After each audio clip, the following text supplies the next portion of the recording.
La récitation du verset biblique n'a jamais changé la vie de quiconque. Vous savez quoi? Réciter un verset biblique ne changera jamais ta vie. Qui connaît Jean 10? Le volant devient comme de rouillé, gagné de tuer. Termine le verset, mon frère. Afin que les verbiers à la vie et qu'elle soit dans. Je te pose une question. Tu as l'abondance là? Le problème, c'est que si tu le cites le dimanche et que tu oublies le lundi, que tu oublies le mardi, que tu oublies mercredi, que tu oublies jeudi, que tu oublies vendredi, que tu oublies samedi, tu ne connais pas la Bible. Tu ne connais pas la Bible. Tu dois premièrement croire ce qui est écrit. C'est-à-dire dans ton paradigme mental, dans ta manière de réfléchir. Le Jean 10 vient enlever totalement le mal. Jean 10 vient te faire déménager des territoires du manque. Jean 10 te fait migrer dans les territoires de l'abondance. De façon que dans ton homme intérieur, le manque n'a plus de place. Quand tu penses à ta vie, tu ne vois plus le manque. Tu sais que tu es dans l'abondance parce que la Bible le déclare. Jusqu'à ce que ta vie atteigne cette dimension, alors tu n'as pas encore commencé la foi. Vous savez, le problème c'est que même votre réaction par rapport à la Bible n'est pas bonne. Quand Dieu te parle à la maison, tu t'étais. Lui te parle, tu t'étais. Tu ne réponds pas. Il te parle, tu t'étais. Il y a des moments où tu lis la Bible, tu l'as crié. Oui, oui, Seigneur, oui. Ah ouais. C'est quoi cette lecture silencieuse? Quand la Bible t'a touché, elle doit migrer de ton cœur vers ta bouche. Après avoir cru, la deuxième dimension c'est je parle. Après moi je parle. Encore je parle. Une troisième fois je parle. C'est-à-dire la parole que tu as cru, tu as fui. Est-ce que tu comprends? J'ai vu dans la Bible que Dieu appelle les choses qui ne sont pas comme si elles étaient. Et si je suis son enfant, j'appelle les choses qui ne sont pas. Il y a quelqu'un là pas. Moi je ne comprends pas mon frère. Tu as un problème d'argent, tu es en train d'appeler la paix. Ça te sert à quoi? Tu as un problème d'argent. Va dans la Bible, trouve la question d'argent, crois en ce que la Bible dit sur l'argent et appelle ce que la Bible dit.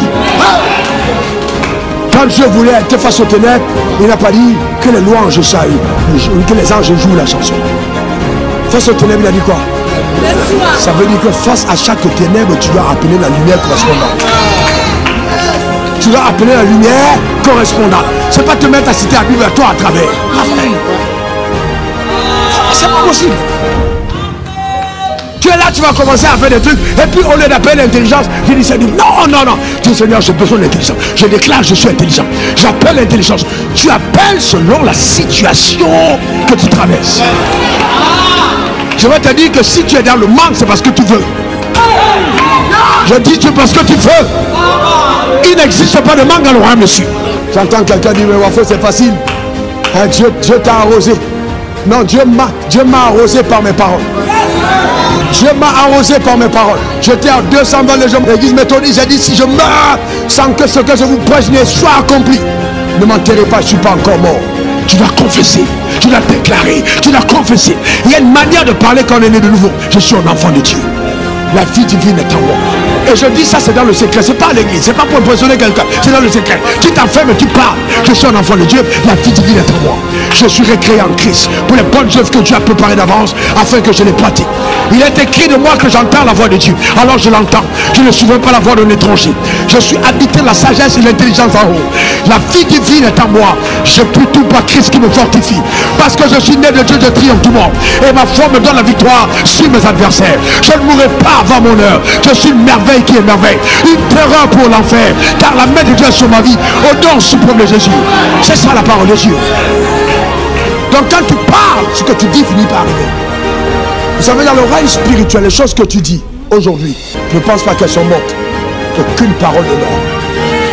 La parole ayant la dimension spirituelle n'est pas bornée par le temps. La parole est bornée par l'éternité. La parole a une dimension éternelle. Donc ce n'est pas le temps qui arrête la parole. La parole ne peut pas être arrêtée par le temps. Mais la parole peut donner au temps d'être arrêtée. Parce que la parole gouverne le temps. Je ne suis pas né pour reproduire les échecs de mes parents.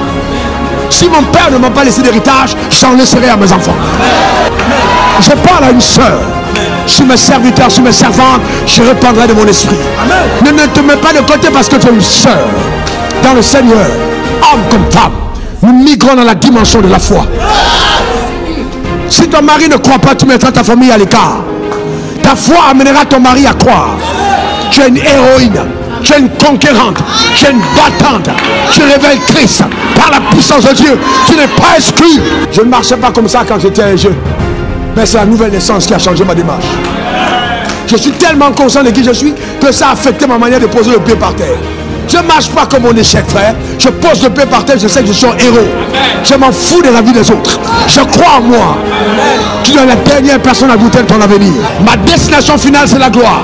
Que Satan le veuille ou pas, ce n'est pas son plan, mais c'est le plan de mon père.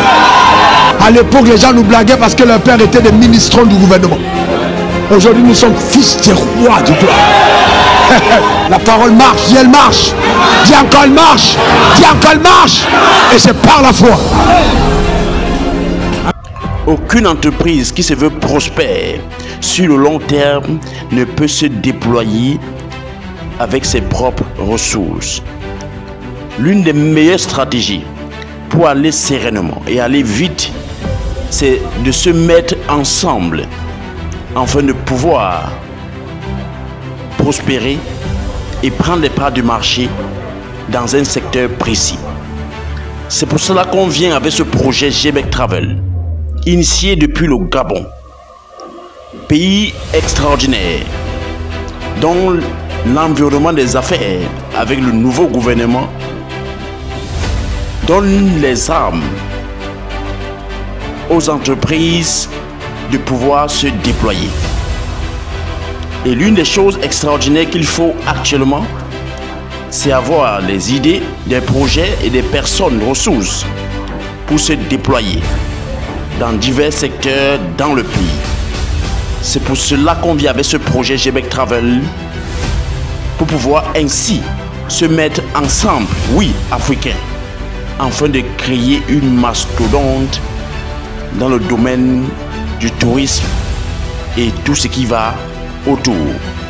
Je vous invite donc massivement à nous contacter au travers des numéros qui s'affichent sur l'écran afin de pouvoir prendre connaissance de ce projet GBEC Travel, afin de se positionner rapidement, afin que nous participons ensemble au développement du Gabon et par ricochet de l'Afrique, soit en devenant actionnaire, soit en devenant investisseur à court terme. Vous avez le choix, mais toujours est-il que c'est ensemble que nous devenons plus forts. Que Dieu vous bénisse. Contactez-nous rapidement à travers le numéro qui s'affiche sur l'écran. Ciao, ciao, bye bye.